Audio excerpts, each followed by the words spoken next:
আমরা আজকে কথা শুনব। আল্লাহ রাব্বুল আলামিন এই কোরআনুল কারীমের মধ্যে জানিয়েছেন পৃথিবীর বুকের মানুষদের মধ্য থেকে যারা পৃথিবীতে আগমন করেছে আদম আলাইহিস সালাম থেকে শুরু করে আজ পর্যন্ত, এই মানুষগুলোর মধ্যে 7 শ্রেণীর মানুষ আছে যারা জালেম। কি বললাম বলেন তো? জালেম।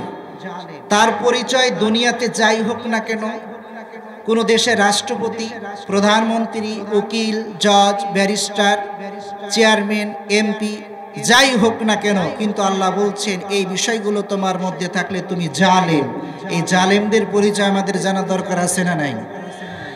আমি আলোচনা করি, বিষয়ের বাইরে করি না, যাতে করে কিছু এখান থেকে শিখে যেতে পারেন, কিছু নিয়ে যেতে পারেন। আমরা এমনভাবে আলোচনা শেষ করব, শুনে উঠব, যাতে করে আমরা সেই জালেমদেরকে চিহ্নিত করতে পারি। কথা বলেন ঠিক কিনা? জালেমরা এক সময় এই দুনিয়াতে, বিশেষ করে আমাদের বাংলাদেশে অনেক জুলুম করেছে, আর নয়। কথা বলেন, আর নয়। সুতরাং জালেমদের পরিচয় আমরা এখান থেকে জেনে উঠব ইনশাআল্লাহ। প্রিয় উপস্থিতি, যারা সচেতন শ্রোতা রয়েছেন, আমি আপনাদেরকে দৃষ্টি আকর্ষণ করছি, যারা তলেবে ইলম রয়েছে, ছোট বাচ্চা রয়েছে, তারা কথা বলছে ডানে বামে, আপনারা একটু তাদেরকে গুছিয়ে নিয়ে বসুন। তারা ছোট মানুষ, তারা ততটুকু বুঝে তাদের আসে নাই। সুতরাং আমরা পরিবেশটাকে ঠিক রাখবো ইনশাআল্লাহ। খুব বেশি কষ্ট দেব না, সংক্ষিপ্তভাবে কিছু কথা শুনে যাবে ইনশাআল্লাহ। ও মুসলমান ভাইরা আমার, আবার বলুন তো, মুখস্থ করে নিয়ে জানো আজ কয় শ্রেণীর মানুষ জালেম? জোর হয় নাই, আরো জোরে। 7 শ্রেণীর মানুষকে আল্লাহ রাব্বুল আলামিন জালেম হিসাবে ঘোষণা দিয়েছেন। 1 নম্বর শ্রেণী হলো যারা কাফের। যারা কাফের, যারা আল্লাহর বিধানকে অমান্য করে চলে, অস্বীকার করে চলে, সরাসরি আল্লাহর বিধানকে অস্বীকার করে, আল্লাহ রাব্বুল আলামিন তাদেরকে জালেম বলে দিয়েছেন। আল্লাহ রাব্বুল আলামিন পবিত্র কোরআনুল কারীম 2 নম্বর সূরা সূরাতুল বাকারা 254 নম্বর আয়াতে কারিমার মধ্যে আল্লাহ তাআলা এরকম ভাবে বলেছেন, ওয়াল কাফিরুনা হুমুয যালিমুন। 2টি হাত উপর দিকে তুলে বলুন আল্লাহু আকবার। আর একটু জোরে বলুন আল্লাহু আকবার। আল্লাহ রাব্বুল আলামিন বলেন, পৃথিবীতে যারা কুফরি করে, যারা কাফের, তারা হলো জালেম। এই কাফের সম্প্রদায় 2 ভাবে আল্লাহর সাথে জুলুম করে। একদিক থেকে হচ্ছে আল্লাহর বিধান অস্বীকার করার মাধ্যমে, একমাত্র আল্লাহর বিধান বাস্তবায়ন করাই যথার্থ। আল্লাহর যেহেতু তার বিধান কায়েম করনেওয়ালা, আল্লাহ তাআলা যেহেতু তার বিধান অনুযায়ী মানুষ চলবে, এটাই পৃথিবীর নিয়মের জন্য আল্লাহ সৃষ্টি করেছেন। এটা অমান্য করার কারণে আল্লাহর সাথে জুলুম করে। আর দ্বিতীয়ত কাফিরি বেঈমানেরা মুসলমানদের উপর জুলুম নির্যাতনের স্টিম রোডার চালায়, ইসলামকে তাদের সহ্য হয় না। কথা বলেন ঠিক কিনা? আল্লাহ রাব্বুল আলামিন বলেন, কাইফা তাকফুরুনা বিল্লাহি ওয়া কুনতুম আমওয়াতান ফাআহইয়াকুম সুম্মা ইউমীতুকুম সুম্মা ইউহয়ীকুম সুম্মা ইলাইহি তুরজাউন। আল্লাহ রাব্বুল আলামিন বলেন, কিভাবে তোমরা সেই আল্লাহর সাথে কুফরি করতে পারো, অথচ তোমরা ছিলে মৃত, তোমাদের কোনো নাম নিশানা ছিল না। বলুন তো, আমি আজ মেজাদুল হক নাসিম, আমার আজকে বয়স যদি 30 বছর হয়, 30 বছর পূর্তে একদিন পূর্বে আমাকে কেউ দুনিয়ার চিনত নাকি? বলুন, চিনত? আপনারা কি কথা বলতে কষ্ট হচ্ছে? আগেই বলেছি আমি একাই কথা কিন্তু বলবো না, যতক্ষণ আছি একসাথে কথা বলবো।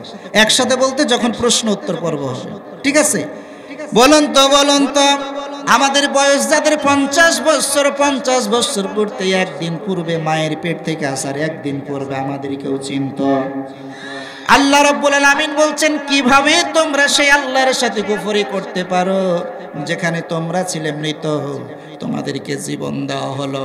আর এই জীবন পেয়ে অনেকে মনে করো না জানি কি হয়ে গিয়েছে।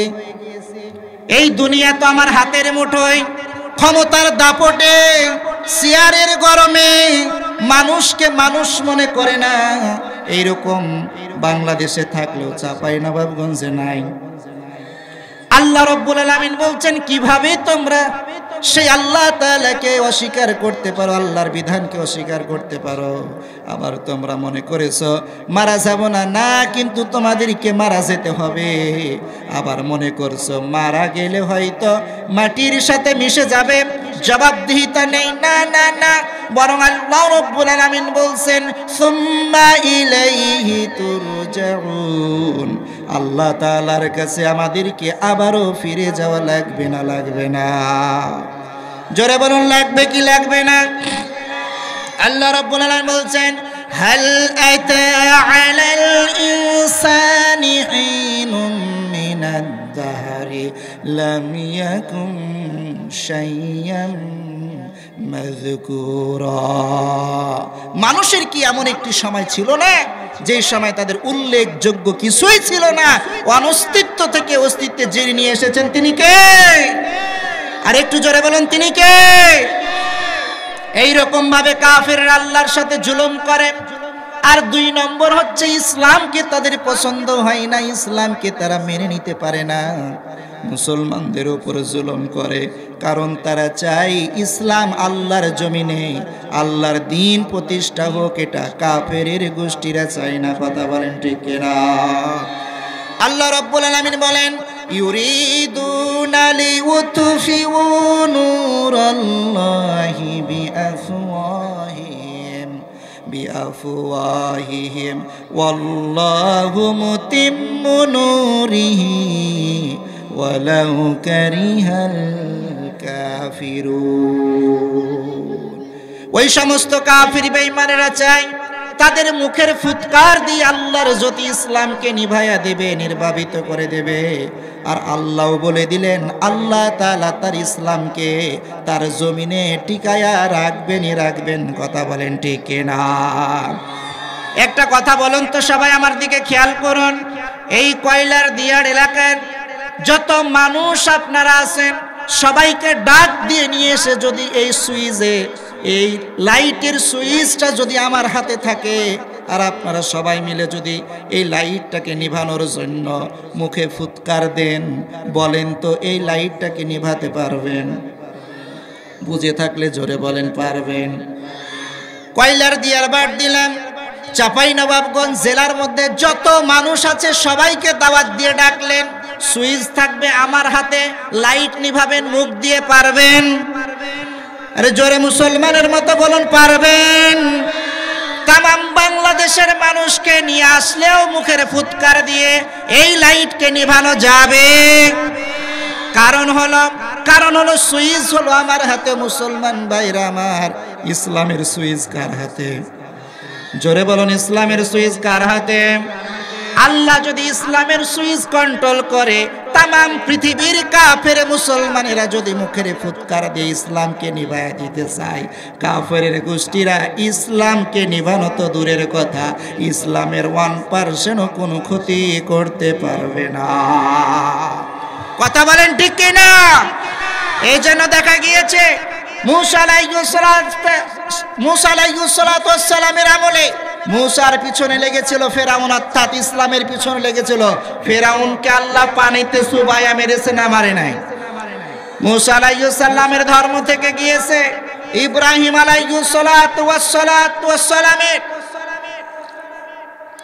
আলাইহিস সালামের সাথে লেগেছিল নমরুদ।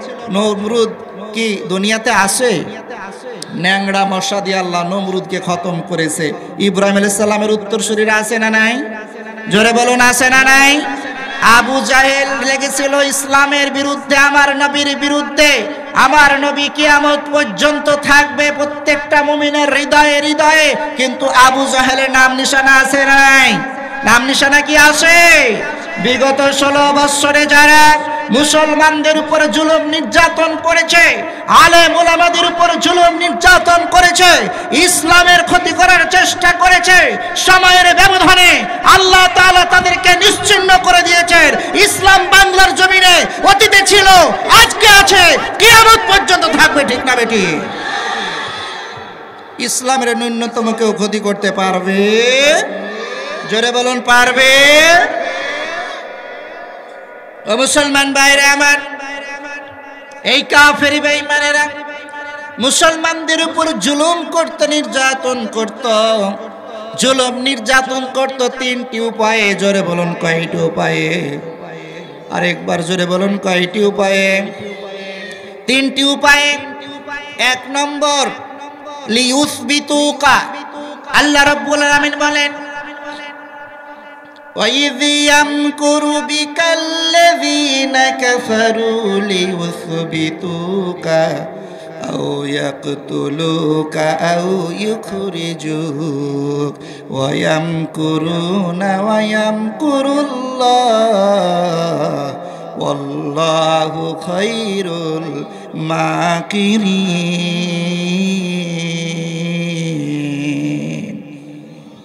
আল্লাহু আকবার বলা যাবে না? আর একটু জোরে বলুন আল্লাহু আকবার। দুইখানা হাত উপর দিকে তুলে বলুন আল্লাহু আকবার। আল্লাহ রাব্বুল আলামিন বলেন, কাফের বেঈমানেরা স্বয়ং বিশ্ব নবী সহ মুসলমানদেরকে, এমন কি আরো একটু বাড়ায় বলি স্পষ্টভাবে, পৃথিবীর সূচনা লগ্ন থেকে ইসলামের পক্ষে যারা ছিল তাদেরকে যুগে যুগে যারা জালেম ছিল তাদেরকে তিনভাবে কষ্ট দিয়েছে, তিনভাবে জুলুম নির্যাতন করেছে। জোরে বলুন কয়ভাবে? এক নম্বর, লিউসবিতুকা, তাদেরকে জেলখানায় আবদ্ধ করে দিতে হবে। স্বয়ং বিশ্বনবী সাল্লাল্লাহু আলাইহি ওয়াসাল্লামকে মক্কার কাফের বেঈমানেরা 3 থেকে 3.5 বছর জেলখানায় আবদ্ধ করে রেখেছিলেন। সাহাবায়ে কেরাম সহ এইরকম ভাবে ইমাম গাজ্জালি, ইমাম আবু হানিফা থেকে শুরু করে প্রত্যেকটা যুগ শ্রেষ্ঠ ইমামরা পর্যন্ত জেলখানায় আবদ্ধ থাকতে হয়েছে। বাংলার জমিনে যারা দিন প্রতিষ্ঠার কথা বলছে, যারা আল্লাহর আইনের কথা বলছে, যারা কোরআন প্রতিষ্ঠার কথা বলছে, যারা ইসলাম প্রতিষ্ঠার কথা বলছে, তারাও বাংলার জমিনে জেলখানা থেকে কেউ রক্ষা পায় নাই। কথা বলেন ঠিক কিনা? একজন ছোট্ট ছাত্র থেকে শুরু করে 9-10 ক্লাসের ছাত্র, ইন্টারমিডিয়েট ক্লাসের ছাত্র, অপরাধ হলো টাকনুর নিচে কাপড় পরে, অপরাধ হলো 5 ওয়াক্ত সালাত আদায় করে, অপরাধ হলো টুপি পরে, অপরাধ হলো দাড়ি রেখেছে। এই অপরাধের কারণে, আর অপরাধ হচ্ছে দিন প্রতিষ্ঠার কথা বলে, এই অপরাধের কারণে এই 56,000 সোনার বাংলা, 56,000 বর্গ মাইলের সোনার বাংলাদেশে তাকে জঙ্গির তকমা লাগায়া, ট্যাগ লাগায়া জেলখানা পর্যন্ত আবদ্ধ করে রেখেছে। কথা বলে ঠিক কিনা? আলেম ওলামার কথা তো বাদই দিলাম, আর কিভাবে বাদ দেব? বাংলার জমিনে যারা আল্লাহর দ্বীনের কথা বলছে, আল্লাহর আইনের কথা বলছে, কোরআন প্রতিষ্ঠার কথা বলছে, এমনকি তাফসীর মাহফিলে হক কথাগুলো বলেছে, তাদেরকেও ধরে ধরে জেলখানায় আবদ্ধ করা হয়েছিল না হয় নাই?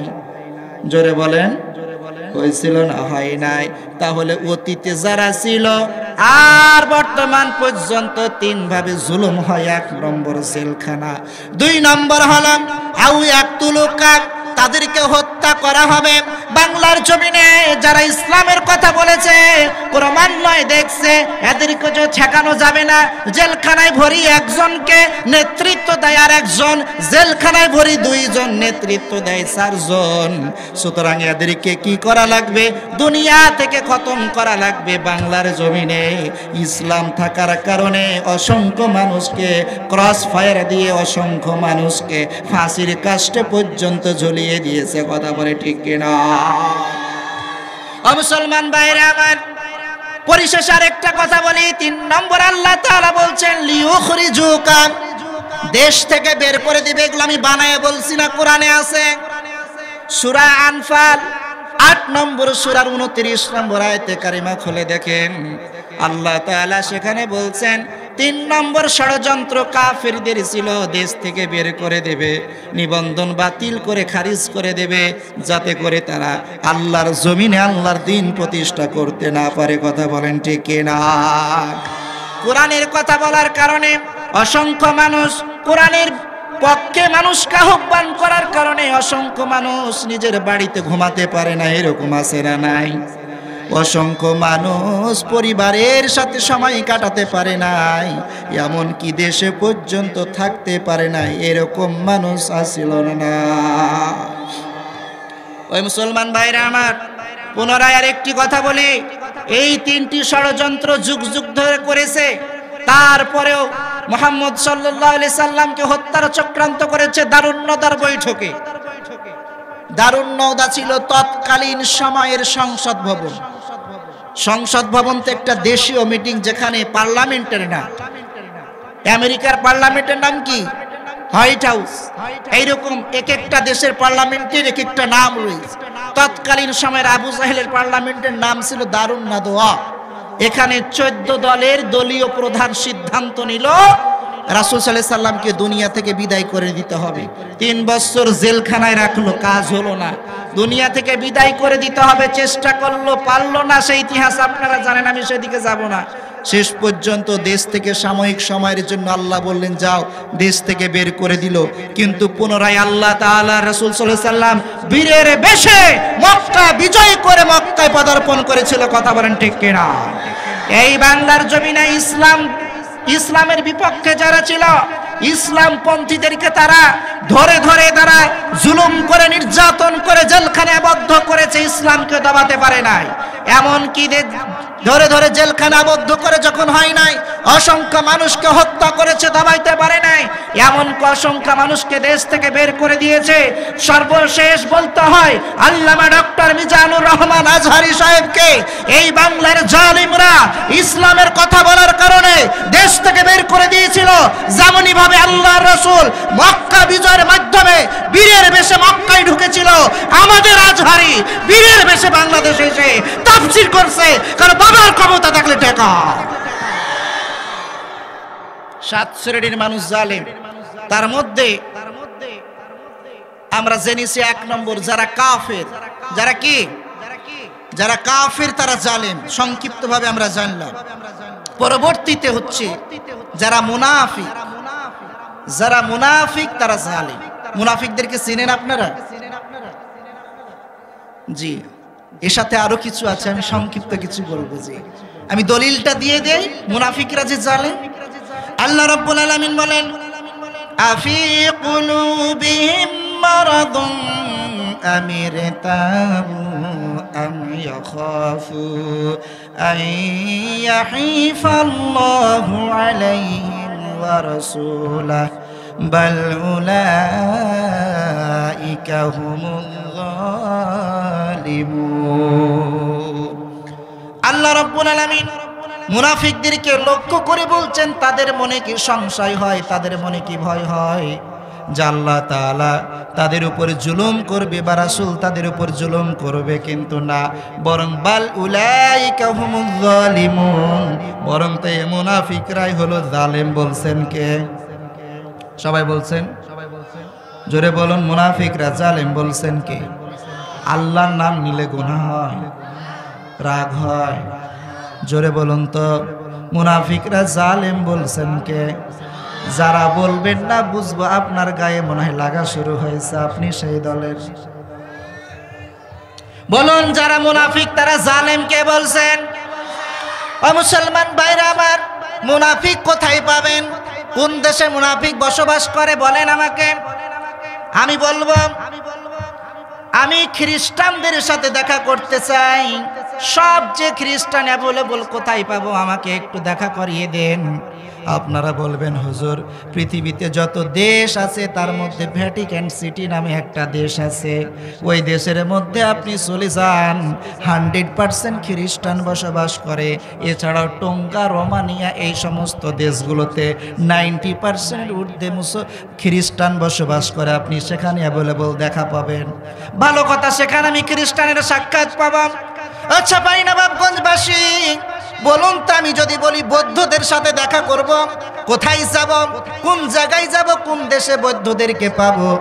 আপনারা বলবেন হুজুর আপনি যদি বৌদ্ধদের সাথে দেখা করতে চান কম্বোডিয়া, থাইল্যান্ড, মিয়ানমার এই সমস্ত দেশগুলোতে চলে যান, সেখানে 90% ঊর্ধ্বে বৌদ্ধরা বসবাস করে। ভালো কথা, চাঁপাইনবাবগঞ্জবাসী বলুন তো, আমি হিন্দুদের সাথে দেখা করব, কেবল হিন্দুদের সাথে কথা বলবো, কোথায় আমি তাদেরকে পাবো? আপনারা বলবেন আমাদের বাড়ির পাশে একটা দেশ আছে, তার নাম ভারত, হিন্দুস্তান, সেখানে চলে যান, হিন্দুরা অ্যাভেলেবল বসবাস করে, সেখানে আপনি পাবেন। ও মুসলমান ভাইরা আমার, আমি যদি বলি মুসলমানদের সাথে দেখা করবাম, মুসলমানদেরকে কোথায় পাবো? বলবেন পাকিস্তান, বাংলাদেশ, ভারত, ইন্দোনেশিয়া, এই সমস্ত দেশগুলোতে মুসলমান বেশি বসবাস করে। এর পরের প্রশ্নটা আপনাদের কাছে আমার, আমি মুনাফিকদের সাথে সাক্ষাৎ করতে চাই, মুনাফিকদের সাথে দেখা করতে চাই, মুনাফিকদের সাথে কথা বলতে চাই। এই সম্প্রদায় কোথায় বসবাস করে, তাদের দেশ কোথায়, বাড়ি কোথায়, বংশ কোথায়, আমাকে একটু তথ্যটা দিন, দয়া করে আমাকে তথ্য দিন। আমি মুনাফিকদের সাথে বসবাস, আমি তাদের সাথে সাক্ষাৎ করতে চাই। বলুন তো মুনাফিক বসবাস করে কোথায়? ইন্দোনেশিয়া তথ্য দিলেন, খ্রিস্টানদের তথ্য দিলেন, ভারত মুসলমানদের তথ্য দিলেন, খ্রিস্টান বৌদ্ধদের তথ্য দিলেন, এক একটা জাতির কথা বললাম, তথ্য দিলেন। মুনাফিকরা কোথায় বসবাস করে, কোন দেশে কোথায় বসবাস করে মুসলমান? এই প্রশ্নের উত্তর আপনারা দিতে পারেন নাই, আল্লাহ আমাকে এই প্রশ্নের উত্তর দিয়েছে, আপনারা শুনে নিন। সূরাতুল বাকারা 2 নম্বর সূরার 8 নম্বর আয়াতে কারিমায় আল্লাহ তাআলা বলছেন, আল্লাহ রাব্বুল আলামিন বলেন, ওয়া মিনান নাসি মান ইয়াকুলু আমান্না বিল্লাহি ওয়া বিল ইয়াউমিল আখির ওয়া মা হুম বিমুমিনিন। মানুষের মধ্য থেকে এমন কিছু মানুষ আছে যারা ইমানদার সাজে, দেখবেন সুন্দর সুন্দর কোটি পরে, সুন্দর সুন্দর পাঞ্জাবি পরে, আবার মাঝে মাঝে কেউ কেউ পট্টিও বাঁধে, ঠিক না বেঠিক? তারা বলে আমরা কি ইমানদার না, আমরা কি কোরআন পড়ি না, আমরা কি হজ উমরা করি না? আল্লাহ বলছেন বান্দারে চিনে রাখ, চিনে রাখ, চিনে রাখ। ওয়া মা হুম বিমুমিনিন, তারা শুধু মুমিনের অভিনয় করে, তারা মুমিন নয় বরং মুনাফিক। ছাগল তো চিনেন না, ছাগল চিনেন না? একজন ব্যক্তির একটা ছাগল মারা গিয়েছে, উদাহরণ দিই বুঝার জন্য। মাঝে মাঝে একটা খুব হৃষ্টপুষ্ট খাসি মারা গিয়েছে, চিন্তা করলো, খুব উপস্থিত বুদ্ধি ছিল ছাগলওয়ালার, চিন্তা করলো ভাই রে, এত বড় একটা খাসি মারা যাবে, এটা কি মেনে নেওয়া যায়? সম্পূর্ণ লস হয়ে যাবে।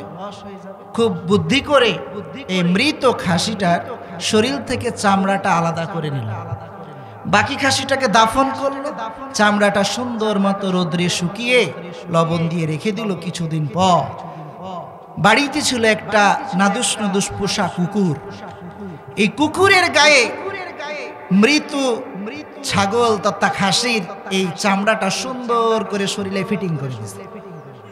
ফিটিং করে দিয়ে চিন্তা করলো তাহলে কিভাবে এটার ফায়দা নেওয়া যেতে পারে।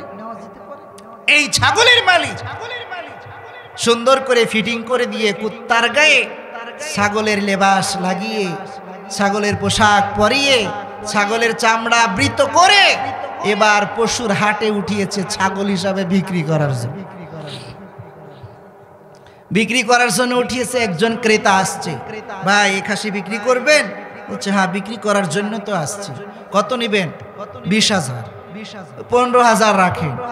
ঠিক আছে আপনি এটা রাখেন, আমি খুব জরুরি কাজের জন্য আমি ছাগলটা বিক্রি করছি, নচেত তো আমি ছাগল বিক্রি করতাম না। এইরকম হৃষ্টপুষ্ট ছাগল ধরেন, আমি কি বিক্রি করে? যেহেতু 15,000 দিবেন দেন, আমার খুব জরুরত রয়েছে। দ্রুত ছাগলটা দিয়া, মানে কি কুকুরটা দিয়া সুন্দর মতো সেখান থেকে সরে পড়ছে। এই ক্রেতা ছাগল নিয়ে অর্থাৎ এই কুকুর নিয়ে রাস্তায় যেতে যেতে রাস্তার পাশে মাঝে মাঝে কিছু দেখবেন 2-4টা কুকুর একসাথে থাকে না? বাকি কি থাকে না? 2-4টি কুকুর একসাথে থেকে একে অপরে কথা বলতেছে, ঘেউ ঘেউ ঘেউ। কথা বলতেছে।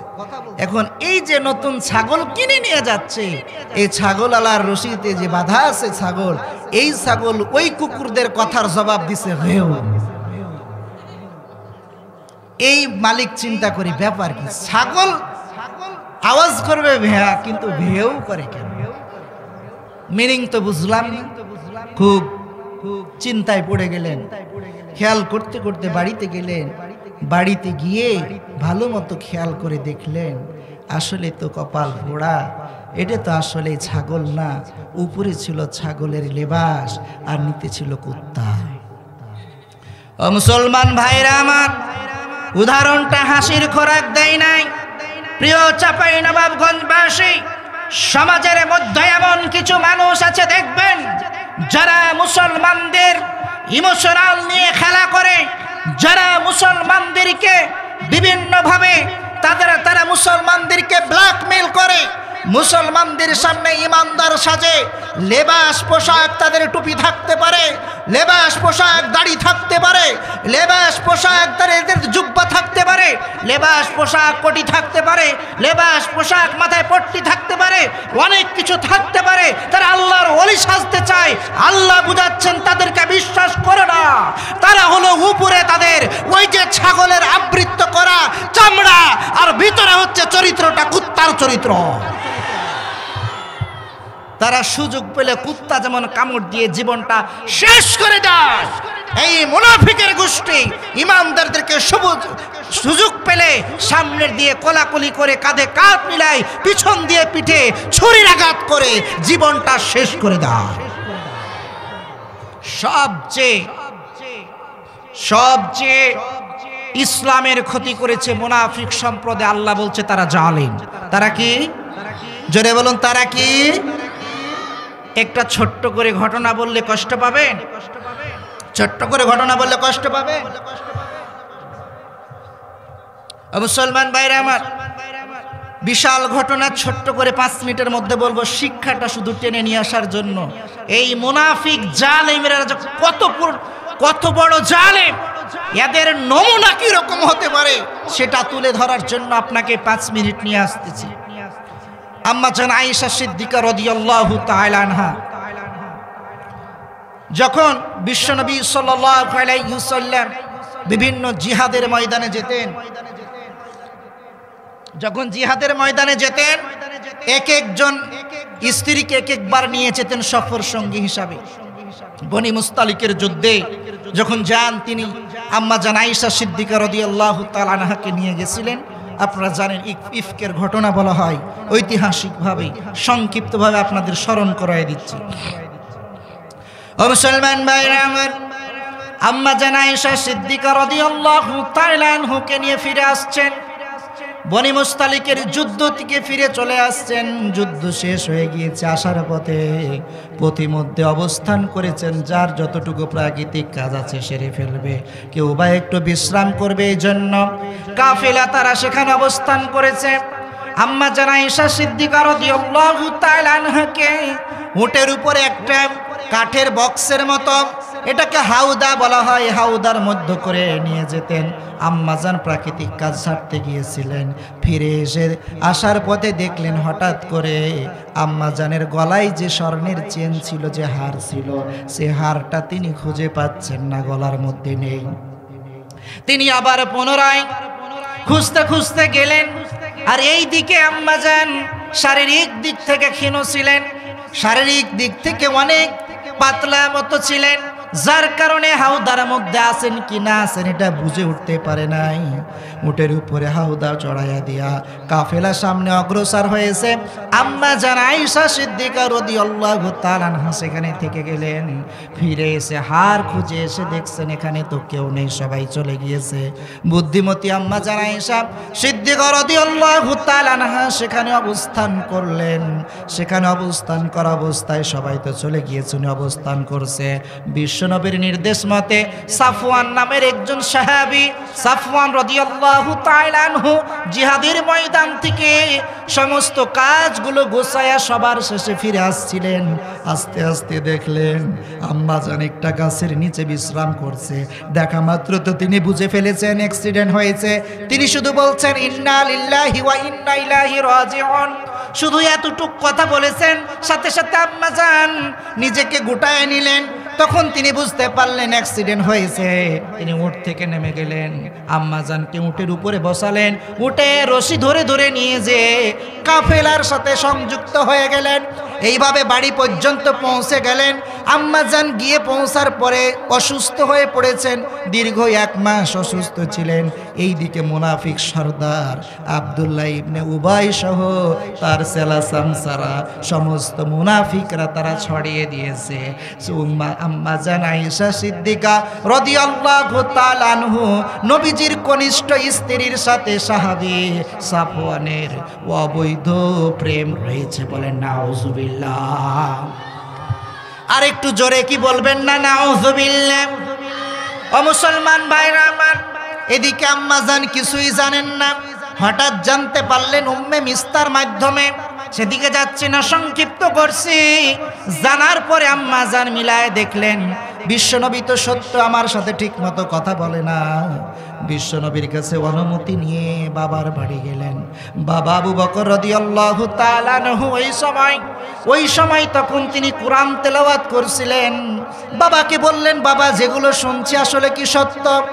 আবু বকর রাদিয়াল্লাহু তাআলা আনহু বললেন, মা তুমি কেন এসেছো নবীজির ঘর ছেড়ে?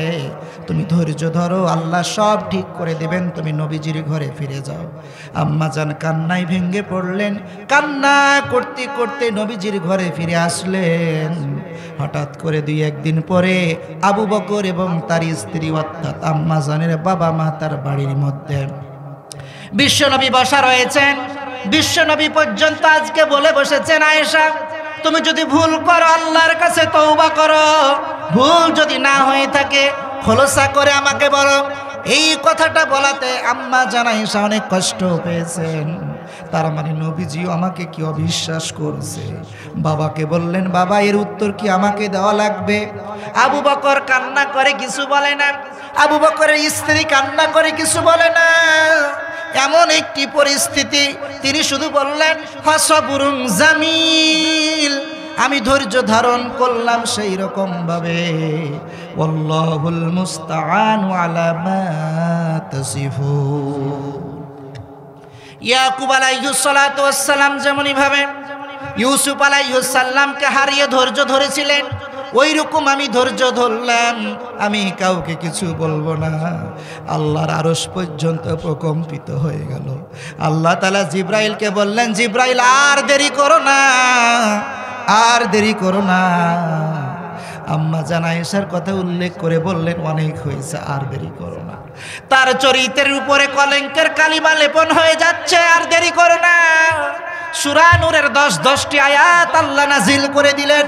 10টি আয়াত দিয়ে আম্মা জানের পবিত্র চরিত্রের পক্ষে আল্লাহ তাআলা সাক্ষী হিসাবে আয়াত নাজিল করলেন।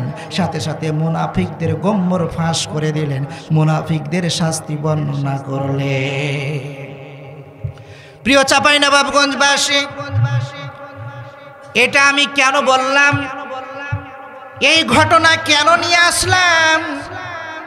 নিয়ে আসার কারণ হলো এই সেই মুনাফিক সম্প্রদায়, জালেম যারা, তারা এমন এক সম্প্রদায় স্বয়ং বিশ্বনবী সাল্লাল্লাহু আলাইহি ওয়াসাল্লামের স্ত্রীর চরিত্রের উপরে তারা আঙ্গুল তুলতে দ্বিধাবোধ করে না। কথা বলেন ঠিক কিনা? তারা বিশ্বনবী সাল্লাল্লাহু আলাইহি ওয়াসাল্লামের স্ত্রী আম্মা জান আয়েশার চরিত্রে কালেমা লেপন করার ক্ষেত্রে একবার ভেবে দেখে নাই। ও চাঁপাইনবাবগঞ্জবাসী, বাংলার মুনাফিকরা বাংলার কোরআনের পাখিকে দর্শক বানাতে তাদের 1 মিনিটের সময় লাগবে না, এটাই স্বাভাবিক। যারা স্বয়ং নবীজির স্ত্রীকে চরিত্রের মধ্যে তারা প্রশ্নবিদ্ধ করতে পারে, তারা বিশ্বনবী সাল্লাল্লাহু আলাইহি সাল্লামের নবীজির স্ত্রী চরিত্রে যদি প্রশ্নবিদ্ধ করতে পারে, বাংলার জমিনে কি মুনাফিক নেই? কথা বলুন, আছে না নাই? অতীতে ছিল, এখন কি নাই মনে করছেন? এখন কি নাই মনে করছেন? যারা আল্লামা কোরআনের পাখি আল্লামা দেলোয়ার হোসেন সাঈদীকে, যারা বিশ্ব বরেণ্য মুফাসসিরে ইকরামকে ধর্ষণের আসামি বানিয়েছে, তাদের কাছে এটা কিছুই মনে হবে না, কারণ তাদের চরিত্র এত খারাপ, বিশ্ব নবীর স্ত্রীর চরিত্রে প্রশ্নবিদ্ধ করেছে তারা। কথা বলেন ঠিক কিনা? কিন্তু এতটুকু কথা একটাই বলে দেই, বর্তমানে অনেকেই ডক্টর মিজানুর রহমান আজহারি ভাইয়ের পিছনে লেগেছে। কথা বলেন ঠিক কিনা?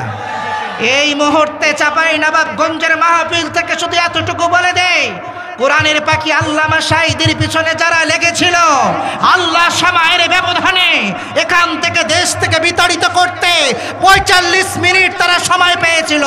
তোমরা যারা আল্লামা আজহারির বিরুদ্ধে লেগেছো, ৪৫ সেকেন্ড সময় পাবে না। তারা দেশ থেকে পালানোর সময় পেয়েছে। তোমরা যারা আল্লামা আজহারির পিছনে লেগেছো, তার মানে কোরআনের পিছনে যারা লেগেছো, কোরআনের পাখিদের পিছনে যারা লেগেছো, মনে রেখো আল্লাহ ধরে না, ধরলে পারে ছাড়ে না। তারা তো দেশ থেকে পালাতে পেরেছে, তোমরা ততটুকু সময় পাবে না, ততটুকু সময় পাবে না, ততটুকু সময় পাবে না। প্রিয় উপস্থিতি, এই মুনাফিক সম্প্রদায় জালেম কে বলছেন? জোরে বলুন, বলছেন কে? সুতরাং ১ নম্বর কাফেররা জালেম, ২ নম্বর মুনাফিকরা জালেম। কে বলছেন? আল্লাহ তাআলা বলছেন। কয় শ্রেণীর মানুষ জালেম? হলো কত শ্রেণীর? আরো আছে ৫ শ্রেণী। অনেক সময় লাগবে, সংক্ষিপ্ত সময়ে আর ২-১ শ্রেণী বলা যাবে? থাকা যাবে সাথে, না শেষ করে দেব? ও মুসলমান ভাইরা আমার, আল্লাহ রাব্বুল আলামিন বললেন, পৃথিবীর বুকে কুরআনুল কারীমের মধ্যে জানায়া দিলেন ৭ শ্রেণীর মানুষ হলো জালেম। এরা পৃথিবীতে যাই এদের পরিচয় থাকুক না কেন, বরং তারা জালেম। কে বলছেন? আর একটু জোরে বলুন, কে বলছেন? ৩ নম্বরে আল্লাহ রাব্বুল আলামিন বলেন, যারা সীমা লঙ্ঘন করবে, যারা সীমানার বাইরে চলে যাবে, আল্লাহর বিধানের বাইরে চলে যাবে, তারা জালেম। কে বলছেন? দলিল হলো আল্লাহ রাব্বুল আলামিন বলেন, ওয়া মান ইয়াতাআদ্দা হুদুদাল্লাহ ফাউলাইকা হুমুল যালিমুন।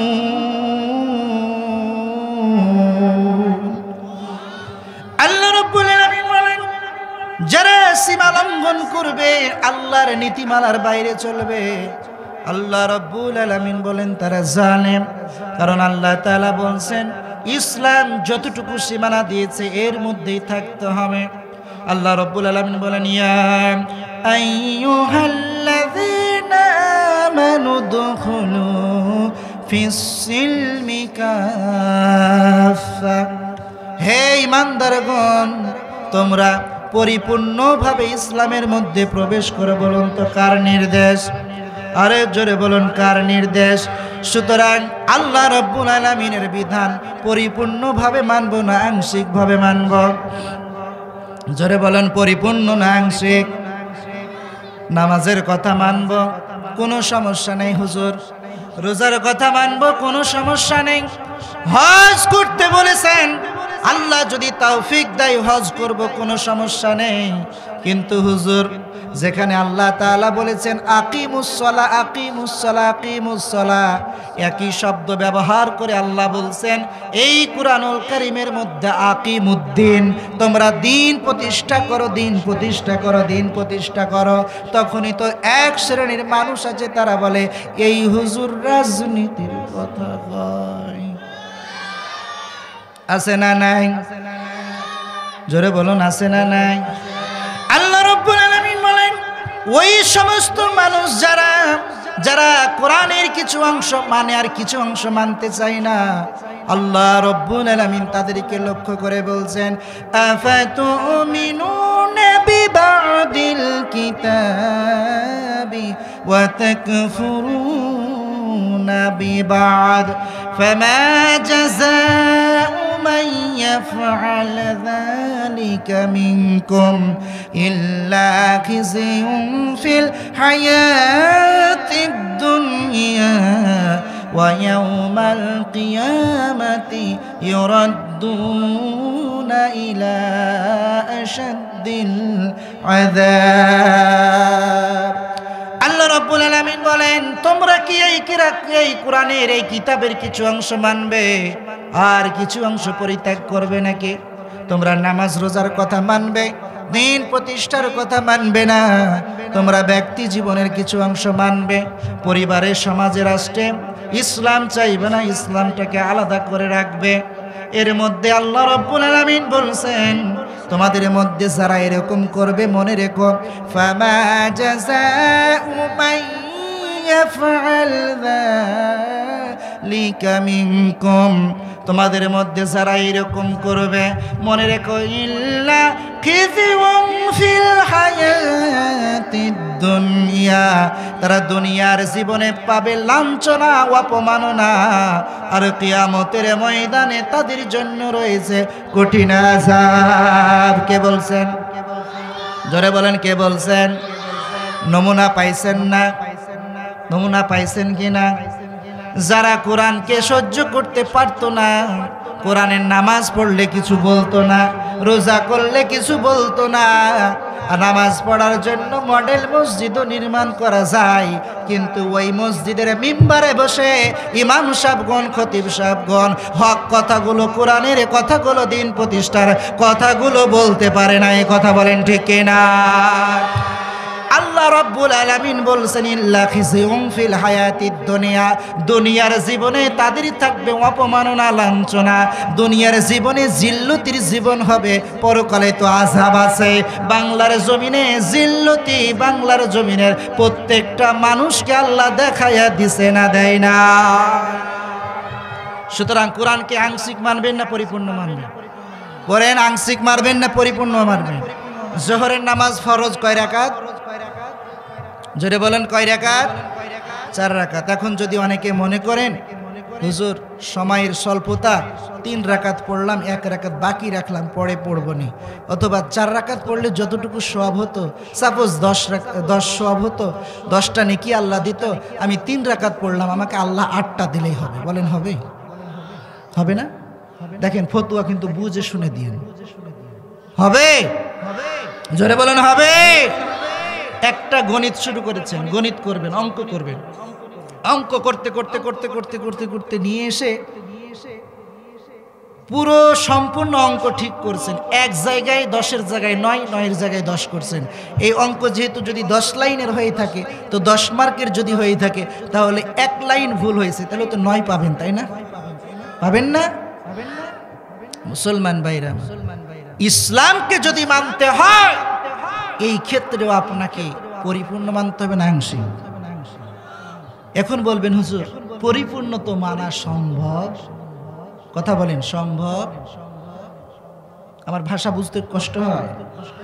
অনেকেই বলবেন, হুজুর 100% কোরআন মানা তো সহজ নয়, মানা সম্ভব নয়, কি করতে পারে? বলবেন কি বলবেন না? যৌক্তিক আছে কিনা? এবার আসুন, আপনারা কথা বলছেন না, কষ্ট হয়, দোয়া করে দেব। আর 2, 4, 5, 10 মিনিট অল্প কিছু কথা বলা যাবে? কষ্ট হচ্ছে? এবার বলেন, একজন মানুষের 3টা ছেলে সন্তান, কয়জন? উদাহরণ, ওই যে বলবেন যে হুজুর 100% কোরআন তো মানা যাবে না, মানে মানা সম্ভব হবে না, সম্ভব নয় এই পরিবেশে, এটা বলবেন স্বাভাবিক। এই জন্য আসেন উদাহরণ। কয়জন সন্তান? বাবা অসুস্থ বাবা বলল, বাবা আমার খুব ডাবের পানি খাওয়ার ইচ্ছা হয়েছে। বড় ছেলে, আপনাদের কয়লার দিয়ার বাজার আছে, ডাব পাওয়া যায়? পাওয়া যায় না? কানসার্ট বাজার যাওয়া লাগবে নাকি? আচ্ছা, যাই হোক, কানসার্ট বাজারে গেল, যাওয়ার পরে দেখলো ডাব আছে, 80 টাকা দাম, একটা ডাবের দাম। কোনো মতে দর কষাকষি করতে করতে এই বড় সন্তান, এই বৃদ্ধ বাবার বড় সন্তান 75 টাকা পর্যন্ত বলছে, আর 5 টাকার জন্য ডাব নেয় নাই। ফিরে এসে বাবাকে বলছে, বাবা 1 গ্লাস পানি হবে, এই ডাবের পানি খেয়ে কি হবে বলো তো? এই 1 গ্লাস ডাবের পানির দাম 80 টাকা নেবে, এরা আমি 75 টাকা পর্যন্ত বললাম, তারপরও দিল না। চিন্তা করছো? সুতরাং ডাবের পানি খাওয়া লাগবে না বাবা। ঠিক আছে। মেজো ছেলে চিন্তা করলো, ঘর থেকে শুনছে বাবা ডাবের পানি খেতে চাই, বড় ছেলে নিয়ে আসে নাই। কানসার্ট বাজার গেল, অন্য একটা দোকানে গিয়ে কোনো মতে পাইছে 75 টাকায় নিবে, কিন্তু এই বেচারা এবার 70 টাকা পর্যন্ত উঠছে। 5 টাকার জন্য ডাব আর নাই। ঘুরে এসে সেই বড় ছেলের মতো বলছে, বাবা দেখো তোমার বড় ছেলে তো পাই নাই, আমি পেয়েছিলাম, 5 টাকা কম নিতে বললাম। এই বেচারা কোনোভাবেই কম নেবে না। পানি তো না বলো, যদি ঠান্ডা পানি খেতে মনে চায় একটু ফ্রিজ থেকে দেই, ডাবের পানি খাওয়া লাগবে না।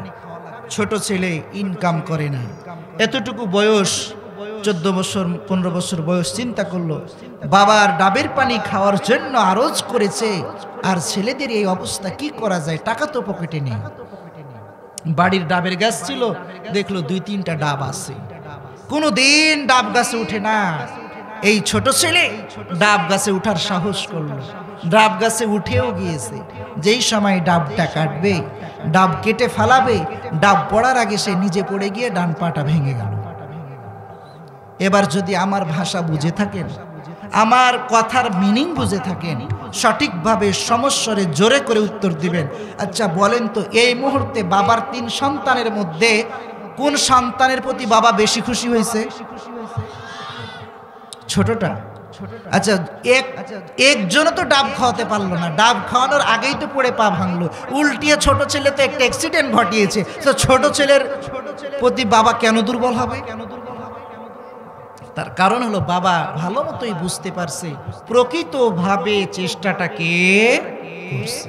মুসলমান ভাইরা আমার, 100% ইসলাম মানতে হবে, কোরআনকে আংশিক মানলে হবে না। এটা যেমন সত্য, আপনি বলবেন 100% মানা তো কষ্টকর হুজুর, এই মুহূর্তে তো 100% মানার মতো পরিবেশ সমাজ ব্যবস্থা আমাদের নেই, এটাও সত্য। আপনার জায়গা থেকে প্রকৃত চেষ্টা কতটুকু করেছেন বান্দা হিসাবে, রব হিসাবে বান্দার ব্যাপারে আল্লাহ জানে না জানে না, ওটার উপর ডিপেন্ড করে আল্লাহ খুশি হবেন, কিয়ামতের দিন মাফ করে দিবেন। জোরে বলুন সুবহানাল্লাহ। ও মুসলমান ভাইরা আমার, 7 শ্রেণীর মানুষ জালেম। খুব বেশি লম্বা করব না, শুধু এখন শ্রেণীগুলো বলে চলে যাব, আপনাদের কষ্ট দেব না। 3 নম্বর শ্রেণী পর্যন্ত আমরা জানছি। 4 নম্বর শ্রেণী হলো আল্লাহ রাব্বুল আলামিন পবিত্র কোরআনুল কারীমের মধ্যে বলছেন, ওয়া মাল্লাম ইয়াহকুম বিমা আনজালাল্লাহু ফাউলাইকা হুমুল যালিমুন। যারা আমার নাজিলকৃত কিতাব দিয়ে যারা বিচার ফায়সালা করে না, তারা কি? বুঝে থাকলে বলেন তারা কি? কে বলছেন? আল্লাহ রাব্বুল আলামিন বলেন, যারা আমার এই নাজিল করা কিতাব অনুযায়ী তাদের ব্যক্তিগত জীবনের বিচার ফায়সালা, গ্রাম্য পরিষদ, ইউনিয়ন পরিষদ, জজ কোর্ট, হাইকোর্ট, সুপ্রিম কোর্ট, যারা কোরআন অনুযায়ী বিচার ফায়সালা করে না, তারা জালেম। বলুন তো, বাংলাদেশ স্বাধীন হওয়ার পর থেকে 53 বছরে এ পর্যন্ত একটাও কি কোরআনের আইন অনুযায়ী বাংলাদেশের বিচার হয় নাকি? জোরে বলুন হয়? একটা পর্যন্ত হয় না। এমনকি এই বাংলার জমিনে, আল্লাহর জমিনে 2টা আইন ছাড়া ইসলামের কোনো আইন নেই। একটা হচ্ছে বিবাহ বন্ধনে আবদ্ধ করানো, আর 2 নম্বর হচ্ছে জমি জামার বন্টন নামা। এই 2টা আইন ছাড়া আল্লাহর জমিনে বাংলাদেশে কোরআনের কোনো আইন নাই। বাকি যা আছে সব মানুষের বানানো তাগুতের শয়তানের আইন। কথা বলেন ঠিক না? ও মুসলমান ভাইরা আমার, এক শ্রেণীর মানুষ ভাই বলে, মোল্লারা কোরআনের কথা বলে, কোরআন অনুযায়ী সমাজ পরিচালনার কথা বলে। মোল্লাদেরকে যদি আপনার সমর্থন করেন, খুব সাবধান, কারণ মোল্লাদেরকে যদি সমর্থন করেন তাহলে তারা হাত চোরের হাত কাটার আইন করবে, হাত কিন্তু থাকবে না। বন্ধুরা একটু বুঝে থাকলে বলুন তো, আমার প্রশ্ন হলো, হাত কাটার ভয় তো সেই করবে যে চোর। কথা বলেন ঠিক না? আমি চুরি যদি না করি আমার হাত কাটার ভয় হবে কেন?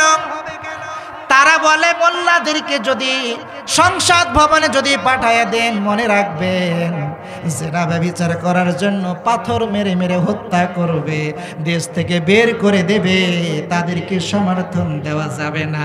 বাইরে আমার প্রশ্ন হলো, তুমি যদি জেনা ব্যভিচার না করো, পরনারী নিয়ে খেলতামাশা না করো, তোমার মৃত্যুর ভয় কেন?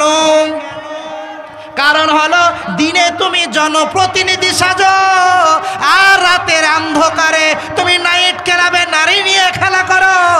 আর তুমি ভালো করে জানো কোরআনের আইন যদি পাশ হয়ে যায় তাহলে চোরের হাত কাটার আইন পাশ হবে।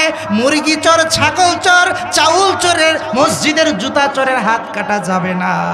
সবার আগে আমাদের মতো হাত কাটা যাবে যারা কলমের খোঁচায় খোঁচায় কোটি কোটি টাকা বিদেশে পাচার করে, তাদের হাত আগে কাটা যাবে। তারা জানে, এই জন্য তারা কোরআনের আইন চায় না। ঠিক না বেঠি? তাহলে কেন তাদের ভয় থাকবে? একজন ইসলামের বিধান হচ্ছে এই সমস্ত বিধানগুলো ওপেন প্লেসে করতে হবে, জনগণের সামনে করতে হবে। একজন জেনা ব্যভিচার করেছে, বাইতুল মোকাররমের সামনে কমর পর্যন্ত গেড়ে দিয়ে বিবাহিত যদি হয়, রজমের আঘাত করে, পাথরের আঘাত করে করে রজমের বিধান বাস্তবায়ন করুন। আর যত মিডিয়া রয়েছে সমস্ত মিডিয়া সেটাকে ফলো আপ করুন, প্রত্যেকটা মিডিয়া সেটাকে সম্প্রচার করুন। দেখবেন বাংলাদেশের যত ভাবির সাথে দেবরের অবৈধ ভালোবাসা আর শালিকার সাথে দুলাভাইদের অবৈধ ভালোবাসা তো দূরে যাক, বাংলাদেশের প্রত্যেকটা নাইট ক্লাবে পুলিশের অভিযান চালানো লাগবে না, এমনিতে সব বন্ধ হয়ে যাবে। একটা চোরের হাত কাটার আইন পাশ করুন, দেখবেন চুরি করা তো দূরে যাক, স্বর্ণ ফেলে লাগবেন তাও কেউ নেবে না। এর নাম হচ্ছে কোরআনের বিধান। আল্লাহ বলছেন যারা এই কোরআনের বিধান চাই না, কোরআনের বিধান অনুযায়ী বিচার ব্যবস্থা পরিচালনা করে না, তারা জালেম। এটা আমি বলছি না আল্লাহ বলছেন? আমি বলছি না আল্লাহ বলছেন? মোল্লার কথা না আল্লাহর কথা? রেফারেন্স দেন সূরা মাইদার 45 নম্বর আয়াত, 5 নম্বর সূরার 45 নম্বর আয়াত। প্রিয় উপস্থিতি, আল্লাহ রাব্বুল আলামিন আমাদেরকে সহি বুঝ দান করুন। সকলে বলে আল্লাহুম্মা আমিন। আর একটু জোরে বলুন আমিন। মুসলমান ভাইরা, আমরা পরিশেষ পর্যায়ে আছি। 5 নম্বরে আমরা চলে যাচ্ছি। আমরা এটা বলে দিয়ে লাস্টের টুকুতে একটু সময় দেব। 5 নম্বর হচ্ছে যারা ইসলামের শত্রুকে বন্ধু বানায় তারা জালেম। বলছেন কে? আর একটু জোরে বলুন কে? আল্লাহ রাব্বুল আলামিন বলেন, দলিল ইয়া আইয়ুহাল্লাযীনা আমানু লা তাত্তাখিযু আবাআকুম ওয়া ইখওয়ানিকুম আউলিয়া ইন ইসতাহাব্বুল কুফরা আলাল ঈমান ওয়া মান ইয়াতাওয়াল্লাহুম মিনকুম ফাউলাইকা হুমুল যালিমুন। আল্লাহ তাআলা বলছেন, হে ঈমানদারগণ, লা তাত্তাখিযু, তোমরা সম্পর্ক লাগবে না, আবাকুম ওয়া ইখওয়ানিকুম, তোমাদের বাপও যদি হয়, তোমাদের ভাইও যদি হয়, তারপরও তাদের সাথে সম্পর্ক রাখা যাবে না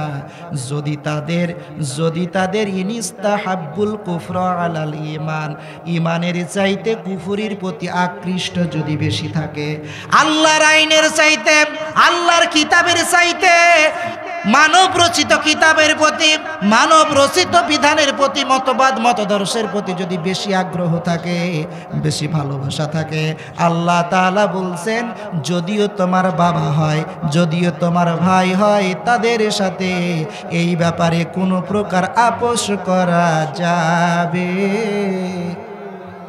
না। তাহলে বাতিলরা আমাদেরকে কিভাবে অফার করে, কিভাবে আমরা তাদের অফার মেনে নিতে পারবো? আরে আমার ইসলাম তো আমাকে শেখাচ্ছে, আমার ইসলাম আমাকে শেখাচ্ছে, আমার জন্মদাতা বাবাও যদি হয়, আমার সহোদর ভাই যদি হয়, তারপরেও কুফরির সাথে যদি আতাত থাকে, কুফরি মতবাদে যদি বিশ্বাস করে আর আমি, তাহলে তাকে কোনোভাবেই বাবা হিসাবে শ্রদ্ধা করব আলাদা কথা, এই ব্যাপারে তার সাথে কোনো প্রকার আমাদের সমঝোতার সুযোগ নাই। তো বাবার সাথে যেখানে সুযোগ নাই, সহোদর ভাইয়ের সাথে সুযোগ নাই, তুমি কে? তোমাকে তো আমি চিনি না। তুমি যত বড়ই নেতা হও না কেন, তুমি যত বড় দলীয় প্রধান হও না কেন, তুমি আজকে কোরআনের বিধানকে তুমি মেনে নাও, আমি সঙ্গে সঙ্গে তোমার পক্ষে স্লোগান দিতে রাজি আছি না। জোরে বলুন ঠিক না বেঠিক?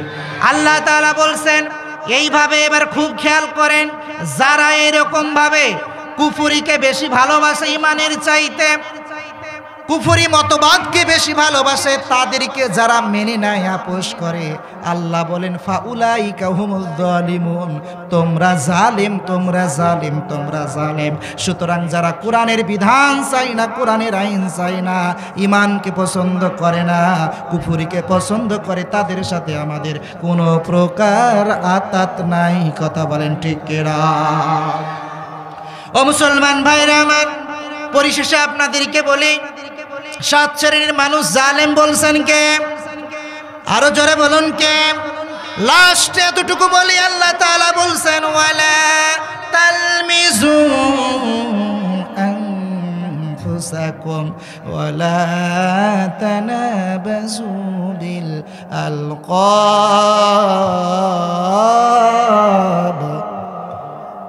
বিসাল ইসমুল ফুসুক বাদাল ঈমান ওয়া মান লাম ইয়াতুব ফাউলাইকা হুমুল জালিমুন।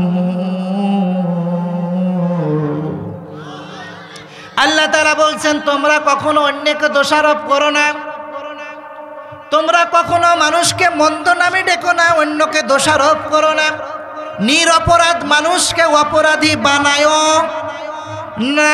বাংলাদেশে তো এটা নেই। জোরে বলুন আছে? বাংলাদেশে থাকলেও কানসার্ট চাপাই না বাবুগঞ্জে নেই, আছে। অপরাধ করে একজন, পুলিশে গ্রেফতার করে আরেকজনকে, আছে না নেই? অপরাধ করে একজন, জেল জুলুমের আসামি হয়ে যায়, জেল জুলুমের শিকার হয় আর একজন, ফায়দা লুটে একজন। আল্লাহ তাআলা বলছেন খবরদার, খবরদার, তোমরা এইরকম ভাবে মানুষের উপরে জুলুম করো না, মানুষকে দোষারোপ করো না, নিরপরাধ মানুষগুলোকে তোমরা অপরাধী বানায়ো না। তোমরা যারা নিরপরাধী মানুষকে অপরাধী বানাও, ফাউলাইকা হুমুজ জালিমুন, তারা জালেম, তারা জালেম, তারা জালেম। বলছেন কে? জোরে বলুন কে বলছেন? বাংলাদেশে দেখুন, বাংলাদেশে দেখুন, অসংখ্য জায়গায় এইরকম হয়েছে, অহরহ শত সহস্র এরকম হয়েছে। একজন আলেমের বিরুদ্ধে ডজন বাই ডজন মামলা পড়ে গিয়েছে, অথচ কিসের মামলা আলেম কিছুই জানে না। রাগ করছেন? খুব বেশি কষ্ট হয় না যে হুজুর এগুলো কি বলা শুরু করল? আমি কি অসত্য কথা বলছি? আর এই পরিস্থিতি যে হয় এবং এরা যে জালেম, এটা কি আমি বলছি না আল্লাহ বলছেন? সূরা হুজরাত 49 নম্বর সূরার 11 নম্বর আয়াত খুলে দেখেন। মোবাইল আছে, অনেক অ্যাপসে আছে, দেখেন, খুলে দেখেন। আল্লাহ বলছেন খবরদার তোমরা অন্যের উপর দোষারোপ করো না, অন্যের উপর দোষারোপ করো না, কারণ যদি করে থাকো জালেম কে বলছেন? আর একটু বলুন কে বলছেন? আর 2-4-5 মিনিট থাকা যাবে? বলুন। একটা কাক, সরি, এক কবুতর আর এক পথিক। এক পথিক খুব কষ্ট করে একটা পথ পাড়ি দিচ্ছেন, খুব চৈত্র বৈশাখ মাসে বিশাল পথ পাড়ি দেওয়ার পরে চিন্তা করলেন আমার তো খুব কষ্ট হচ্ছে। একটা বট গাছ পেয়েছেন, সে বট গাছের নিচে তিনি অবস্থান করলেন বিশ্রাম নেওয়ার জন্য। তার কাছে একটা ব্যাগ ছিল, সেই ব্যাগ মাথার নিচে বালিশ বানিয়ে শুয়ে পড়ল। উপরে বসেছিল এক কবুতর। চিন্তা করলো আহারে পথিক, তুমি সেখানে অবস্থান করছো, একটু বিশ্রাম করবে, ক্লান্ত মানুষ। আর এই সূর্যের কিরণ, সূর্যের আলো তোমাকে তো ঠিক মতো ঘুমোতে দিচ্ছে না। এই সূর্যের আলো চেহারার উপরে পড়ছে, কাজে যেই গাছের পাতার যে ফাঁকা জায়গাটা দিয়ে সূর্যের আলো ঘুমন্ত পথিকের উপর পড়ছিল, সেই জায়গায় সেই ডালে গিয়ে মায়াবী কবুতর দুইটা ডানা মেলে বসে গেল, যাতে করে উপর থেকে আসায় রৌদ্রের আলোটা তার ডানার মধ্যে লাগে, জমিন পর্যন্ত না পৌঁছে পথিকের কষ্ট না হয়। কিছুক্ষণ পরে সেখান দিয়ে উড়ে যাচ্ছিল মিস্টার কাক। কাক উড়ে যাওয়ার সময় এক কাজ করে দিয়ে চলে গেল। বুঝতে পারছেন কি? পায়খানা করে দিয়ে চলে গেছে। এই পায়খানা আর এদিক ওদিক না পড়ে ঘুমন্ত এই পথিকের কপালের উপরে গিয়ে পড়ছে। যখন কপালের উপর গিয়ে পড়ছে, হঠাৎ করে জেগে, আহারে কি অবস্থা, দেখি তো হাই হাই আস্তাগফিরুল্লাহ। এখন কি করা যায়? এই আসামিকে উপর দিক থেকে তাকিয়ে দেখে, উপর দিকে চেয়ে দেখলেন যে মায়াবী কবুতর ডানা মিলে বসে আছে। প্রিয় বন্ধুগণ, এই পথিক খুব জোরালো ভাবে প্রস্তুতি নিচ্ছে, কিভাবে অন্যায়ের প্রতিবাদ করা যায়, কিভাবে অন্যায়ের প্রতিশোধ নেওয়া যায়। এই প্রতিশোধ নিতে গিয়ে তিনি ডানে বামে সামনে পিছনে খুঁজতে লাগলেন, কি দিয়ে প্রতিহত করা যায়, কি দিয়ে আঘাত করা যায়। কোনো ঢেল খুঁজে পান কিনা, কোনো পাথর খুঁজে পান কিনা। একটা পাথর খুঁজে পাইলেন, এই পাথর দিয়ে ওই মায়াবী কবুতরের বক্ষ বরাবর খেয়াল করে নিক্ষেপ করলেন, ছুঁড়ে মারলেন। ওই মায়াবী কবুতরের বক্ষ বরাবর লেগে গেল। আল্লাহর সৃষ্টি কবুতরটি আল্লাহর জমিনে পড়ে গেল, দুনিয়া থেকে ছটফট করে বিদায় নিল। ও বাংলার মুসলমান চাঁপাইনবাবগঞ্জবাসী, যদি বুঝে থাকেন তাহলে বলুন তো অপরাধ করেছিল কে? জোরে বলুন, অপরাধ করেছিল কে? আর জুলুমের শিকার হলো কে? জুলুমের শিকার হলো কে? কবুতর। এইরকম ভাবে এরকম বর্তমানে এমন কিছু মানুষ রয়েছে, ছিল, আছে, থাকবে, যারা জালেমের ভূমিকা পালন করবে, যারা একজন অন্যায় করবে আর অন্যজনের উপর জুলুম করে প্রতিশোধ নেবে। কথা বলেন ঠিক কিনা? তাদের ক্ষমতার মসনদকে পাকাপোক্ত করতে গিয়ে যেই দিন আল্লামা শাহিদি মারা গেলেন, যেই দিন আল্লামা শাহিদিন মারা জেনে দুনিয়া থেকে বিদায় করলেন, সেই দিন শুক্রঞ্জন বালি নামের সেই ভারতে পাচারকৃত হিন্দু পর্যন্ত আল্লামা শাহিদির পক্ষে এসে সেদিন সাক্ষী দিয়েছে না দেয় নাই? দিয়েছে। অথচ সেই অন্যায়ের প্রতিশোধ নিতে গিয়ে সে কে অন্যায় করেছে আর কে করে নাই তারা যাচাই বাছাই করেও না করার মতো করে তারা তাদের ক্ষমতার মসনদকে টিকিয়ে রাখার অর্থে দেলু শিকদারকে দেলওয়ার হোসেন শাহিদি বানিয়ে জুলুমের পর জুলুম করে 13টি বছর কারাগারে রেখেছে। কথা বলে ঠিক কিনা? প্রিয় উপস্থিতি, যারা সামনে যে বা যারা আল্লাহ যাদেরকে ক্ষমতা দেবে অথবা সমাজ প্রতিনিধি বানাবে, শিক্ষা অর্জন করুন, শিক্ষা অর্জন করুন। জালেমের ভূমিকায় যেন আপনি না থাকেন। আপনি যেই হন না কেন, আল্লাহ ছেড়ে দেন কিন্তু ছাড় দেয় না। কথা বলেন, আল্লাহ ছেড়ে দেয় কিন্তু ছাড় দেয় না। দুনিয়াতে এসে আপনি আপনার দলের নামকরণ করেছেন, কেউ বা আওয়ামী লীগ, কেউ বা বিএনপি, কেউ বা জাতীয় পার্টি, কেউ বা জাসদ, কেউ বা বাসদ, কিন্তু আল্লাহর কাছে এগুলোর ভ্যালু নাই। আপনি কি করছেন এটা আল্লাহ দেখবেন। সুতরাং যারা জুলুম করেছে তাদের পরিণতিটা কি হয়েছে এটা দেখে শিক্ষা অর্জন করুন। আর যদি শিক্ষা অর্জন না হয়, এই বাংলার মুসলমান 56,000 সোনার বর্গ মাইলের সোনার বাংলাদেশে কোন দল এটা দেখবে না? কোরআন হাদিসের বিরুদ্ধে লাগবেন, আলেম ওলামার বিরুদ্ধে রাখবেন, টেনে গদি থেকে নামাবে। আপনি যেই হন না কেন, যারাই হন না কেন, শিক্ষা অর্জন করুন। কিভাবে? আমরা অতীতে বলেছি ফেরাউনের ইতিহাস থেকে শিক্ষা নিন, অতীতে বলেছি নমরুদের ইতিহাস থেকে শিক্ষা নিন, অতীতে বলেছি সাদ্দাদের ইতিহাস থেকে শিক্ষা নিয়ে ফিরে আসুন। আজকে বলি আমরা ফেরাউন নমরুদের ইতিহাস থেকে শিক্ষা নেওয়ার প্রয়োজন নাই। বাংলার মুসলমান, তোমরা বিগত 16 বছরের লেডি ফেরাউনের জুলুম থেকে শিক্ষা নিন। প্রিয় ভাই, প্রিয় উপস্থিতি, প্রিয় চাঁপাইনবাবগঞ্জবাসী, যেদিন কোরআনের পাখি দুনিয়া থেকে চলে গেল, বিশ্বাস করুন তার সাথে আমার কোনোদিন দেখা হয় নাই, কোনোদিন কথা হয় নাই, আমি ছোট্ট মানুষ, কথা হয় নাই। যেই দিন সংবাদটা প্রচার হয়ে গেল, এই জালেমের গোষ্ঠীরা যখন দেখলো যে তাকে ফাঁসির রায় দিয়ে তাকে দুনিয়া থেকে বিদায় করা যাবে না, কারণ এই বাংলার জনগণ মেনে নেবে না। কথা বলেন, পৃথিবীর ইতিহাসে এমন কোনো নজির নেই যে একজন বিখ্যাত মানুষের জন্য, রাজনীতিবিদের জন্য বা কারো জন্য একটা অন্যায় রায়ের প্রতিবাদে একই দিনে ৩ শতাধিক মানুষ জীবন দিয়েছে। পৃথিবীর কোনো ইতিহাসে নেই। যেটা ঘটেছে আল্লামা সাঈদীর ইতিহাসে। যখন দেখলো কাজ হবে না, সুকৌশলে তারা দুনিয়া থেকে তাদেরকে বিদায় করে দিল। তাকে ইনজেকশন পুশ করে যখন দুনিয়া থেকে বিদায় করে দিল, সেগুলোর সমস্ত এই জুলুমের বিচার হবে না? হবে কি হবে না? একদিন হবে কি হবে না? ও মুসলমান, মনে রাখো, স্বাধীনতার যুদ্ধ অপরাধীদের বিচার যদি দেশ স্বাধীন হওয়ার 50 বছর পরে যদি বাংলার জমিনে করা সম্ভব হয়, আল্লামা সাঈদীকে যারা হত্যা করেছ তাদের বিচার আজ হোক কাল হোক, 1 শতাব্দী পরে হলো, তাদের বিচার হবেই হবে, হবেই হবে। প্রিয় উপস্থিতি, যখন যেটা বলছিলাম, যেদিন সংবাদটা চলে আসলো, ভিতরটা চেনে কেমন দমড়ে মুচড়ে যাচ্ছিল। কোন আলেমের মৃত্যুতে, জগৎ বিখ্যাত অনেক আলেম মারা গিয়েছে, কোন আলেমের মৃত্যুতে আমার এতটা হৃদয় কাঁদে নাই।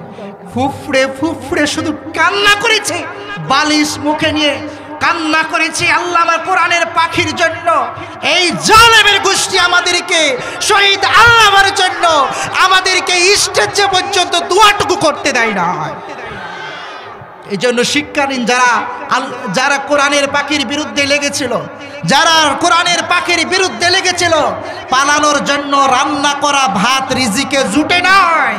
এই জন্য যারা আগামীতে যে বাজারে আসবেন, কোন দল আমরা দেখব না, কিন্তু কোরআনের বিরুদ্ধে লাগতে যায়েন না, কোরআনের পাখিদের বিরুদ্ধে আসতে যায়েন না, নচেত তারা রান্না ভাত করা খেতে পারে নাই। 45 মিনিট সময় পেয়েছিল, আপনারা 45 সেকেন্ড পাবেন না। বাংলার জনগণ আপনাদের নিশ্চিহ্ন করে দেবে। আল্লাহ আমাদের কবুল করুক, আল্লাহুম্মা আমিন। ও মুসলমান ভাইরা আমার, বিশ্বনবী জনাবে মুহাম্মদুর রাসূলুল্লাহ সাল্লাল্লাহু আলাইহি ওয়াসাল্লাম বলছেন, 2 মিনিটের মধ্যে আপনাদেরকে ছেড়ে দেব। ইত্তাকি দাওয়াতাল মাজলুম, তোমরা মাজলুমের দোয়া থেকে বেঁচে, বদদোয়া থেকে বেঁচে থাকো। তোমরা মাজলুমের বদদোয়াকে ভয় করো, কেননা ফাইন্নাহা লাইসা বাইনাহা ওয়া বাইনাল্লাহি হিজাব। একজন মাজলুম যখন আল্লাহর দরবারে দোয়া করে, তখন এই মাজলুমের দোয়ার মাঝে আল্লাহর মাঝে কোনো পর্দা থাকে না। করা মাত্র দোয়া কবুল হয়ে যায়। দোয়া করতে দেরি, কবুল হতে দেরি নাই। 2 দিন আগে আর পরে দোয়া কবুল হবেই হবে। জালেমের মসনদ কাঁপবে কাঁপবে, মাজলুম বিজয় হবেই হবে, বলেছেন কে? একজন জেলে, এটা কোরআন হাদিস না। মাজলুমের পক্ষে আল্লাহ কিভাবে দাঁড়ান, মাজলুমের দোয়া যে বিফলে যায় না, দৃষ্টান্ত স্বরূপ একটা এক্সাম্পল আপনাকে দিচ্ছি।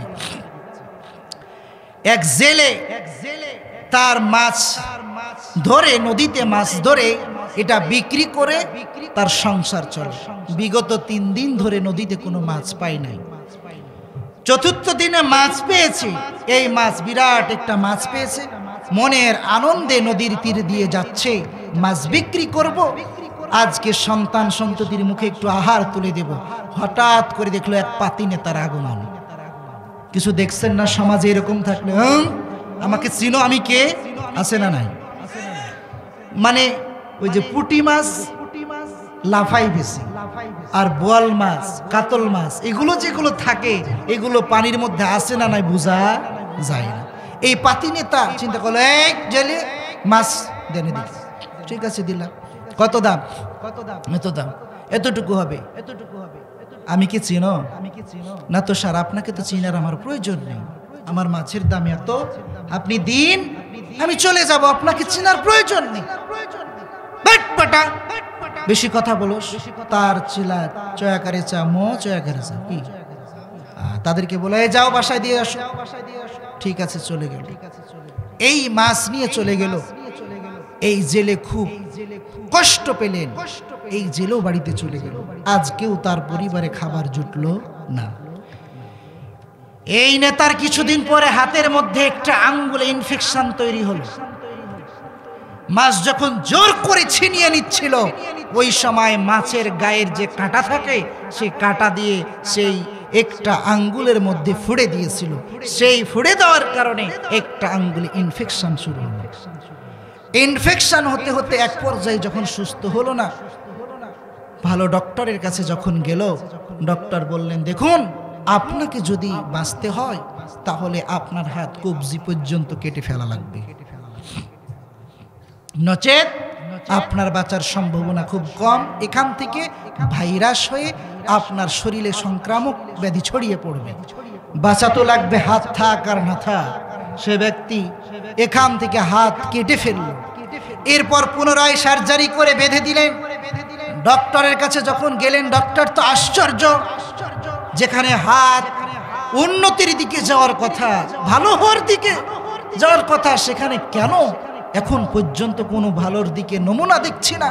তিনি আবার পুনরায় বললেন, দেখুন, হয়তো বা কম কাটা হয়েছে, এখান পর্যন্ত ভাইরাস ছিল, আপনাকে যদি বাঁচতে হয় এই কোনোই পর্যন্ত আপনার হাত কেটে ফেলতে হবে। পুনরায় বাঁচতে তো হবে, পুনরায় হাত কোনোই পর্যন্ত কেটে ফেললেন। কেটে ফেলার পর তিনি চিন্তা করলেন, এবার হয়তো সুস্থ হয়ে যাব, চিকিৎসা চলছে। এবার ডক্টরের কাছে গেলেন, যাওয়ার পরে দেখালেন, হাত খুলে দেখে ডক্টর বলল, ব্যাপার কি, এইরকম রোগী তো আমি জীবনে দেখি না। তিনি বললেন, আপনি কি জীবনে এমন কোন পাপ করেছেন যেই পাপের প্রায়শ্চিত্ত আপনাকে করতে হচ্ছে?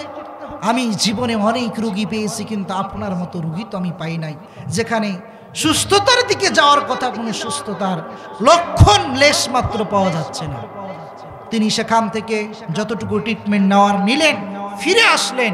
এই নেতা শুয়ে শুয়ে চিন্তা করছেন, আমি কি পাপের এটা প্রায়শ্চিত্ত হতে পারে। তিনি চিন্তা করলেন, এক পর্যায়ে ধরা পড়ল, আমার সূচনা তো হয়েছিল ইনফেকশনের সেই মাছের কাঁটা থেকে।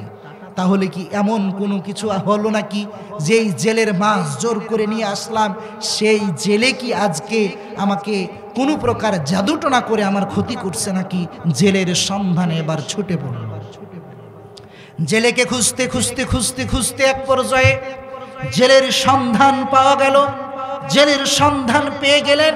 তিনি জেলের বাড়ি থেকে জেলের বাড়িতে গিয়ে জেলেকে ডাক দিয়ে বের করে বললেন, দেখুন, আমার সেই পরিণতি হয়েছে, আমি সেই ব্যক্তি, আমার এই পরিণতি হয়েছে, আপনি কি আমাকে কোনো জাদুটনা করেছেন নাকি? যদি করে থাকেন যা টাকা লাগে নেন, কিন্তু আপনি আমাকে এখান থেকে উদ্ধার করেন। প্রিয় চাঁপাইনবাবগঞ্জবাসী, সেই দিনে এই ছেলে বলেছিল, আপনি নাকি নেতা, আমি আপনাকে চিনতাম না। যেই দিন আপনি আমার কাছ থেকে জোর করে মাছটা নিয়ে চলে যান, তার কিছুক্ষণ পূর্বে আমার মুখে হাসি ছিল। আমি ভাবছিলাম সন্তানদের মুখে একটু আহার তুলে দিব, হাসি ফুটাতে পারবো। 3 দিন থেকে আমার সন্তানগুলো অনাহারে ছিল। আপনি আপনার ক্ষমতা দেখিয়ে আমার মাছটা নিয়ে চলে গেছেন। আমি কোনো জাদুটোনা করি নাই, আমি কোনো জাদুবিদ্যা জানি না, আমি কিছুই করি নাই। আমি সেই দিন আপনি আমাকে ন্যায্য প্রাপ্য টাকাটা, আপনি মাছের দামটা দেন নাই। আজকে আপনি বিপদে পড়ে কত টাকা চাই তত টাকা আপনি দিতে চাচ্ছেন।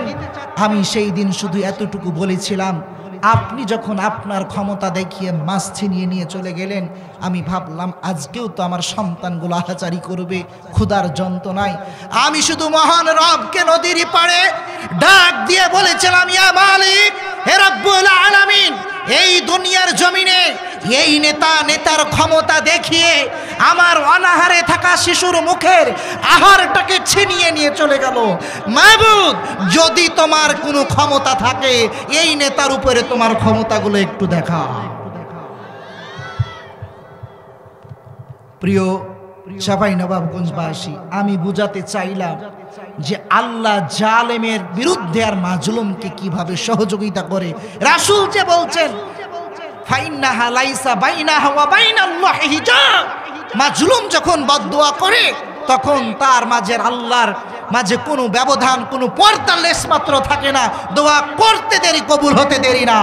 আল্লাহ সুবহানাহু ওয়া তাআলা, রাসূল যে বলছেন তার বাস্তবতা আমি তুলে ধরার চেষ্টা করেছি। ঠিক একই রকম বাংলার জমিনে যত মাজলুম আলেম ছিল, যত মাজলুম আলেমের চোখের পানি, যত ইসলামী আন্দোলনের নেতা কর্মীদের চোখের পানি, যত মুসলিম প্রাণ প্রিয় মানুষের চোখের পানি আল্লাহ তাআলা কখনো ফেরত দেন না, ফিরে যেতে দেয় না। সময়ের ব্যবধানে আল্লাহ মাজলুমদেরকে পক্ষে নিয়ে মাজলুমের দোয়া কবুল করেছেন, জালেমদের মসনদ কাঁপিয়ে তাদেরকে বিদায় করেছেন। সুতরাং আবারও বলি, শিক্ষা অর্জন করো, কেউ জুলুমের পর্যায়ে যেও না। ও মুসলমান ভাইরা আমার, পরিশেষে আমি আপনাদেরকে এতটুকু বলি, ভবিষ্যতে যদি আপনাদের আমাদের জন্য এইরকম কোনো সূচনা তৈরি হয়, কোনো পরিবেশ তৈরি হয় যে আমাদের অবর্তমানে জোর করে জুলুম করে কোনো জালেমরা রাজত্ব করছে, কোনো মাজলুম অবস্থায় আমাদেরকে আবার ফিরে যেতে হতে পারে, তার প্রতিরোধ গড়ে তুলতে, তার প্রতিবাদ করতে এই চাঁপাইনবাবগঞ্জের জওয়ান তরুণ যুবকেরা যদি আমাদের হাত যায় আমরা হাত দিয়ে দেব, যদি আমাদের পা যায় আমরা পা দিয়ে দেব, যদি বুকের তাজা রক্ত বিলিয়ে দিতে হয় আবু সাঈদের মতো বুক পেতে দেব।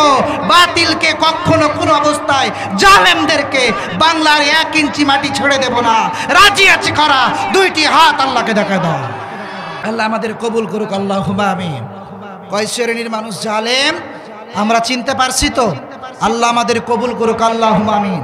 জালেমদের এই জুলুম থেকে আমাদেরকে হেফাজত করুন, আল্লাহুম্মা আমিন। পৃথিবীর সমস্ত জালেমকে, বিশেষ করে আমাদের দেশের যত জালেমরা রয়েছে, জালেমদেরকে হেদায়েত দান করুন, আল্লাহুম্মা আমিন। যদি হেদায়েত না থাকে কপালে, যুগে যুগে জালেমদের পরিণতি যেরকম হয়েছে তাদেরকে সেই রকম পরিণতি করে আল্লাহ ধ্বংস করে দেন। জোরে বলুন আমিন।